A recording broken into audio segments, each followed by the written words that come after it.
And it was nice to see you knocking around with the other drivers. Tough weekend, obviously, but you've got some big races on the horizon, including Silverstone.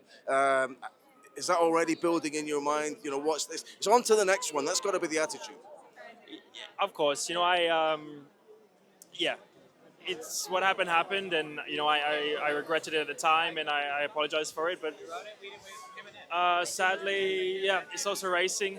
I take it on the chin, and I got to move on. I got to look at the next race. I got to see how I can do a better job and how I cannot make those silly little mistakes at times. But there's a lot of positives, and I'll make sure to look at them and build on what I got, because once I get in a good rhythm, then I'm sure I'll be very happy. Absolutely. God bless. I was on the plane with Lando today, smiling, chatting to some of the other drivers.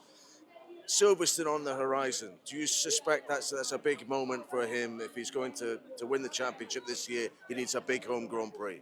He does. He needs a big every Grand Prix, really, I think, because all the points count the same whichever country you're in. But, we've seen him with some genius drives this year alone in Melbourne, Monaco, for example. If he can do that more frequently, he's got a great chance at the World Championship, but he can't afford weekends like he had in Canada. But he doesn't need telling that. He knows very well that. Life is also dramatic at the moment. Rivalry between teammates. What did you make of Piastri versus Norris and what happened and how Lando recovers? I like that we have the inter-team fight, because this is the fight for the World Championship. It's nice that they're going hard.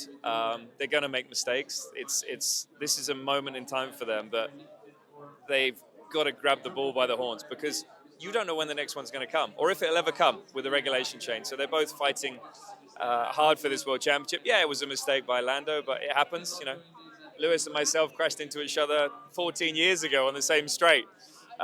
So it happens, and I think this is the moment when we see whether Lando is in a good mental place and whether he can come out the other side of this strong. I think he is. I think he's turned a corner, excuse the pun, but I think he really has in terms of being confident in his ability and putting it all out there. So I'm really excited about seeing him move on from this.